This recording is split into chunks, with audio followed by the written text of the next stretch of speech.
Creativity চ্যানেলে সকলকে স্বাগত।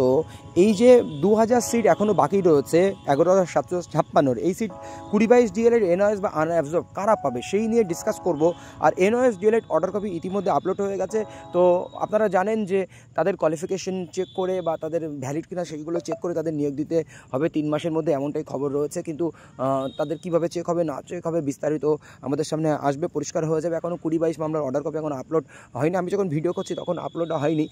আর এখন 9533-তে হাত দেওয়া যাবে না এমনটা কিন্তু শুনানির সময় বলা হয়েছিল, বা উত্তরাখণ্ডের ক্ষেত্রে কিন্তু বলা হয়েছিল। অর্ডার কপি চলে এসেছে, আপনারা দেখেছেন ইতিমধ্যে অর্ডার কপিতে কী রয়েছে, সেইটুকুই বললাম। প্রায় একই অর্ডার কপি এসেছে। তো চলুন আমরা ভিডিওটি দেখে নিই কী ব্যাপারটা হতে চলেছে। এডুকেশনাল ক্রিয়েটিভিটি চ্যানেলে সকলকে স্বাগত। আজ আপনারা জানেন সুপ্রিম কোর্টে প্রাইমারি 11,700 রিক্রুটমেন্টের সঙ্গে যুক্ত দুটি মামলা ছিল। একটি হচ্ছে 20-22 ডিএলএড মামলা এবং এনওএস ডিএলএড মামলা। দুটি মামলারই রিজার্ভ ছিল। কোর্ট নম্বর 11, কোর্ট নম্বর 2-এ এই মামলা দুটি ছিল। কালকে আপনারা জানেন এই দুটি মামলা লিস্টেড হয়েছে। এই দুটি মামলার অর্ডার কপি এখনও আপলোড হয়নি। এই দুটি মামলার শুনানি সম্পন্ন হয়েছিল। সেই শুনানির নির্যাস, যেটা আমরা অর্ডার কপি বা জাজমেন্ট কপি, সেটা আজকে সুপ্রিম কোর্টে আলোচনা হয়েছে। খুব অল্প কিছুক্ষণের জন্য, 1 মিনিট 2 মিনিট 3 মিনিটের জন্য আলোচনা হয়েছে।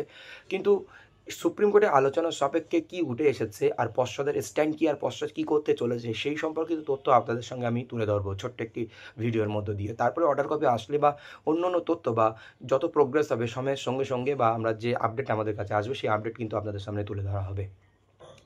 তো অ্যাকচুয়ালি এখানে বলা যেতে পারে যে এনওএস ডিএলএডের মামলা যে উত্তরাখণ্ডের যে অর্ডারটি হয়েছিল, সেই উত্তরাখণ্ডের অর্ডারের সঙ্গে অনেকটা সামঞ্জস্যতা রয়েছে, একই রকম বলা যেতে পারে। আর 20-22-এ যে মামলাটি হয়েছিল, যেহেতু পশ্চাদের ডাবল স্ট্যান্ড ছিল, পশ্চাৎ তাদেরকে একবার সুযোগ দিয়েছে, আবার তাদেরকে আবার কেড়ে নিতে চাইছে সুযোগটা।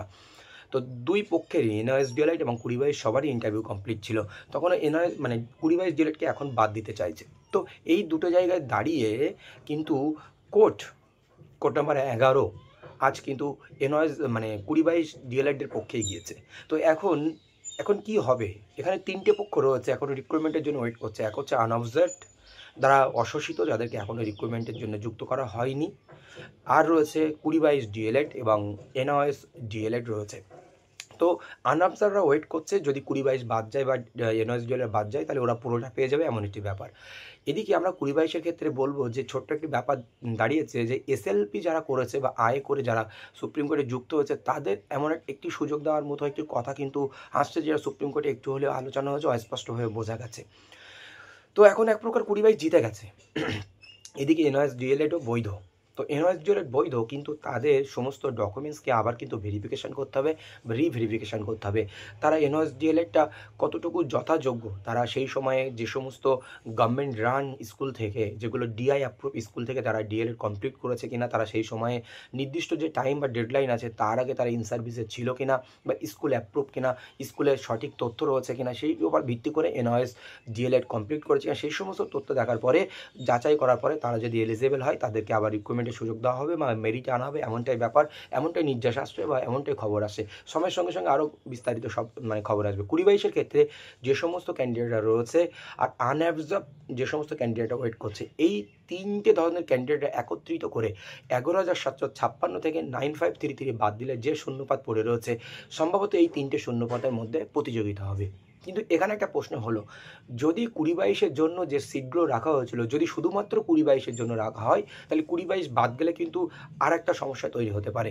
তো একটা সমস্যায় বিভিন্ন ধরনের, কিন্তু পশ্চাৎ যেভাবে এগিয়ে যাবে, এখানে কিন্তু পশ্চাদের উপরে ভারটা দেওয়া হয়েছে যে 20-22-কে কীভাবে সেট করবে, তাদেরকে কীভাবে নিয়োগ দেবে। কিন্তু এখান থেকে একটা নির্যাস আসে যে 9533-তে কোনো রকমের হাত পড়ছে না, সেটা এনওএস ডিএলএডের জাজমেন্টের ক্ষেত্রে বলা হয়েছে, বা 20-22-এর শুনানির ক্ষেত্রে 20-22-এর পক্ষের অ্যাডভোকেট, যেটা সুপ্রিম কোর্টের অ্যাডভোকেট, তিনিও বলেছেন যে এখানে আমাদের কোনো হস্তক্ষেপ করার দরকার নেই, এমনটাই কিন্তু বলেছে সুপ্রিম কোর্ট থেকে। এমনটাই আমরা জানতে পেরেছি যে এখানে কোনো হস্তক্ষেপ হবে না।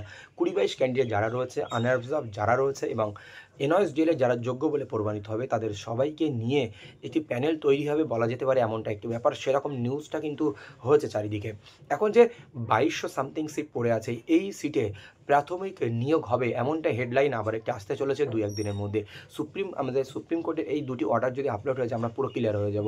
আমাদের এনওএস অর্ডার কপি কেমন হবে সেই সম্পর্কিত তথ্য অনেকটা স্পষ্ট হলেও 20-22-এর ক্ষেত্রে অনেকটা স্পষ্ট নয়, কারণ 20-22-এর অর্ডার কপিটি কীভাবে লিখছে, কিন্তু 20-22 সুযোগ পাচ্ছে রিক্রুটমেন্টে।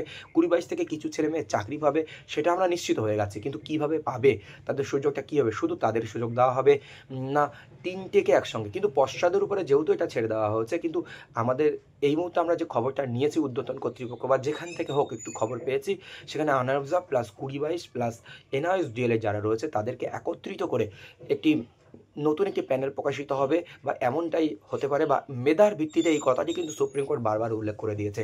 তো এখন পশ্চাৎ কী করে দেখার বিষয়। আর অর্ডার কপিতে দুটি অর্ডার কপি আসলে আমরা তুলনা করলে বুঝতে পারবো যে অর্ডার কপিতে কী লেখা আছে, কী হতে চলেছে। তো আবার নতুন কয়েকজন চাকরি পাবে, কারণ 11,756 রিক্রুটমেন্ট কমপ্লিট হোক, আবার নতুন রিক্রুটমেন্ট শুরু হোক। কারণ এই রিক্রুটমেন্টে যদি শেষ না হয় তাহলে কিন্তু নতুন রিক্রুটমেন্ট শুরু হবে না। সেই জন্য আমরা অবশ্যই চাই 9533 সেফ জোনে রয়েছে, আর এই বাকি যে 2200 সিট এটা কমপ্লিট হোক। আনঅবজার্ভ 20-22 এবং এনওএসডিএল সবাই সুযোগ পাবে, এমনটাই খবর রয়েছে। পরবর্তী আপডেট কি আসবে, অর্ডার কপি আসলে বা ঊর্ধ্বতন কর্তৃপক্ষ থেকে বা আমরা কোনো সূত্র মারফত যদি কোনো খবর পেয়ে থাকি, অবশ্যই আপনাদের সামনে পজিটিভ নিউজ আকারে দেওয়া হবে। তো আমার চ্যানেল নতুন হলে অবশ্যই চ্যানেলটি সাবস্ক্রাইব করে বেল আইকনটি প্রেস করে পাশে থাকবেন। ধন্যবাদ।